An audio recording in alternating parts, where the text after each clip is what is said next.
Man, I have really enjoyed this Fallout series. I'm gonna say spoiler alert out the gate because there's gonna be spoilers. It's on Amazon Prime. Watch it. It's 8 episodes, or whatever you do to watch these types of shows.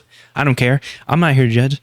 Get out there and get it done. Okay. I don't really want to get too far into the lore. There is a particular like timeline thing that people are questioning with Shady Sands.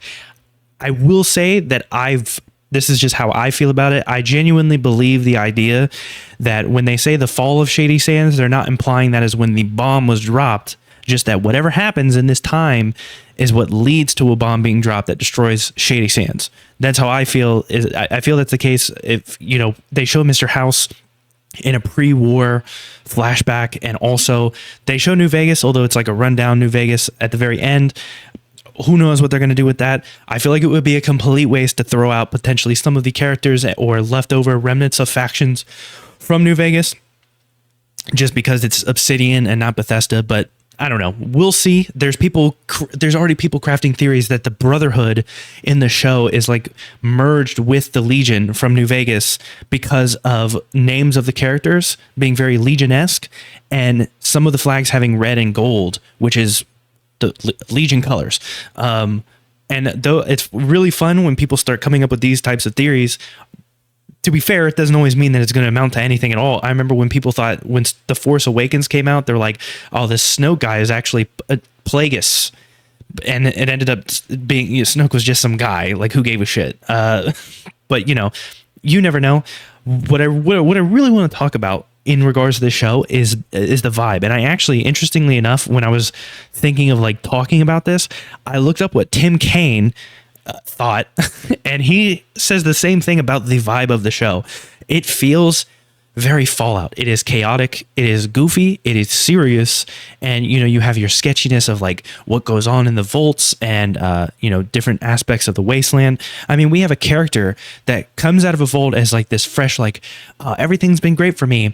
I excel at everything because I come from a vault where my dad, and they don't tell you this at the beginning, but I did say spoiler alert. My dad was a big guy in charge over at Vault-Tec, and so, but anyways, within like an episode or two, that same person is being forced to cut somebody's head off and travel with that head. So it's like, it's a classic.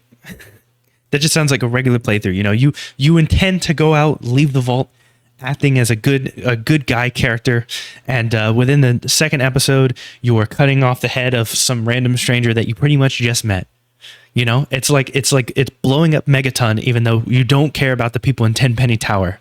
You know what I mean? Or blowing up Megaton and then letting ghouls into Tenpenny Tower, kind of negating that whole other. But doesn't matter. You get the idea. I enjoyed that aspect of things. But that being said, let's talk about the characters here. Lucy, the main character, initially kind of gave me that. Some people were saying she was a Mary Sue before I watched the show, and during the first episode, I mean, yeah, but she also comes from a vault where it's like she kind of is going to be the Mary Sue. She's the daughter of like the big head guy in charge, and he was at Vault-Tec and is going to be overprotective, and she's going to live like the most privileged life potentially possible. But then, obviously, out in the wasteland, she gets almost drowned. She gets basically dragged around by the ghoul. Lots of things happen. I didn't really mind her character. I thought her character wasn't too bad and could potentially get better. But more importantly, let's be real here.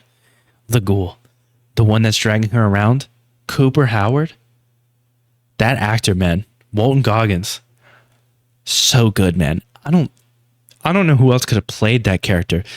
It feels like a genuine character, like one of those badass random characters that you come across in the Fallout universe. He's just genuinely, at some certain points, he feels like he's just almost pure evil. But then it's like, no, he's misunderstood. And his heart's in the right place. He's secretly a softie, but like he's just genuinely a badass. He's literally got VATS. You know what I'm saying? He literally is just locking on to people all around him.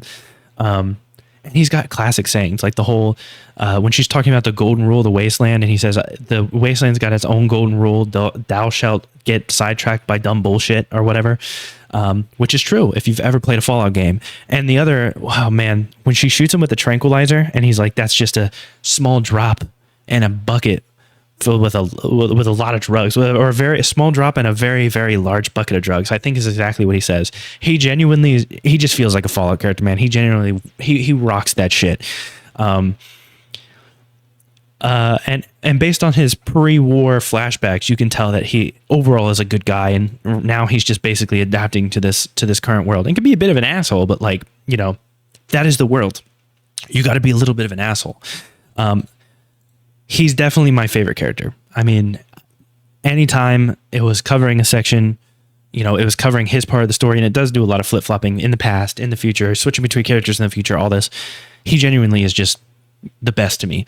And then there's Maximus. Maximus is from the Brotherhood. That's our Brotherhood of Steel perspective. He's, you know, somewhat a misunderstood guy.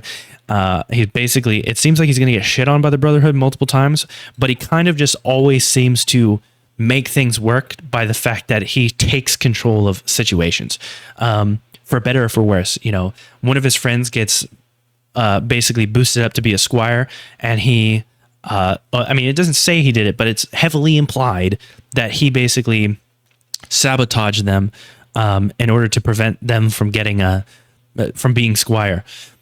And so he gets to be squire. His knight is killed. Well, he lets his knight die, and then takes his armor.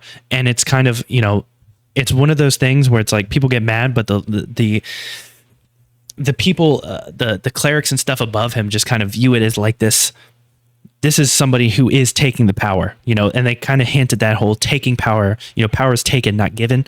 And he almost kind of gets respect out of the fact that he keeps getting into these situations and somehow ends up being the one with the power, which I like. I mean, I liked Maximus's character. He genuinely feels like he is, I mean, he's like, some people have said he's like intelligence 1, which I agree. There's times where he's just like in this world, just kind of functioning with like a surface level intelligence, but he's like wholesomely good in certain instances. Like he'll let someone die, but only because they're assholes. I don't know how to, it's like, he's obviously tainted by the wasteland, but he does have some, what's the word I'm looking for? You know, intelligence 1 or 1 intelligence, however you want to word it, type moments, especially when he basically walks up to a group of raiders initially and they're trying to get into his armor, and he basically takes the approach like, oh, I'll just be like, hey guys, you got to step off. So they beat his ass.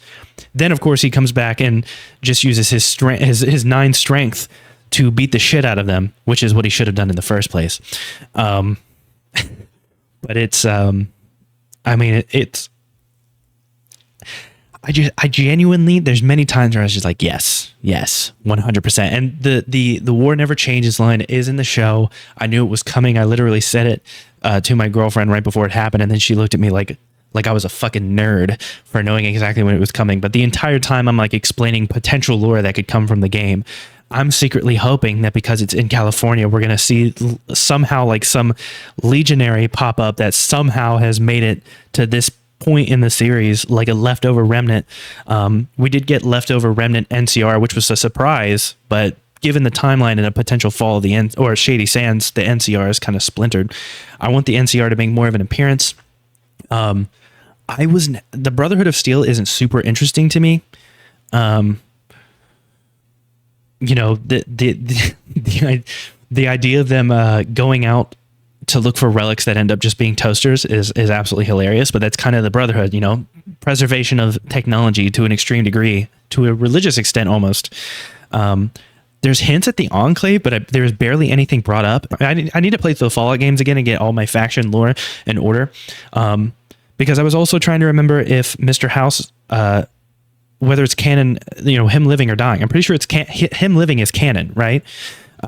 I'd have to read. Actually, playing the games wouldn't do anything because you can have your own endings. But I'd have to read through. You know, he is in the pre-war show, and I'm thinking maybe he'll be in the future one. And there's a lot of potential there. There's a lot of potential, and I feel like, you know, if we can get over this, like Bethesda potentially secretly hating Obsidian, and just be like, you know what, that there's parts of their lore that are genuinely interesting, and you know, as long as we don't throw away certain things about 1 and 2, although Shady Sands is a big part of 1 too. I need to play through Fallout 1. It's been a very long time, but I mean, just genuinely, man, such an entertaining show, and it's just wacky. And what's really cool about it is my girlfriend knows absolutely nothing about Fallout. She is not into anything Fallout related, but she was still enjoying. She was asking if we could watch another episode. You know, and me, the dork who's sitting there talking about various lore that they could go into. Some they do, some they don't. Some's interesting, some's, you know. But I mean, I was excited. I was excited that when I found out that we had 2 vaults that were connected, but then later on it's like, oh, there's actually 3 vaults, and there's like a hidden story about this 3rd vault where they were trying to break in and it completely destroyed one vault because they thought there was deep secrets there. And then in that vault, they're actually Vault Tech members in the main vault, and they're controlling the other 2 vaults. It is something I expect to go through, you know, whether it's a vault that has people in it, or if I just randomly come across it and I'm reading logs about, you know, this was once a normal vault, but then we found out in Vault 31, they had Vault Tech members that were basically controlling the other 2 vaults and running experiments.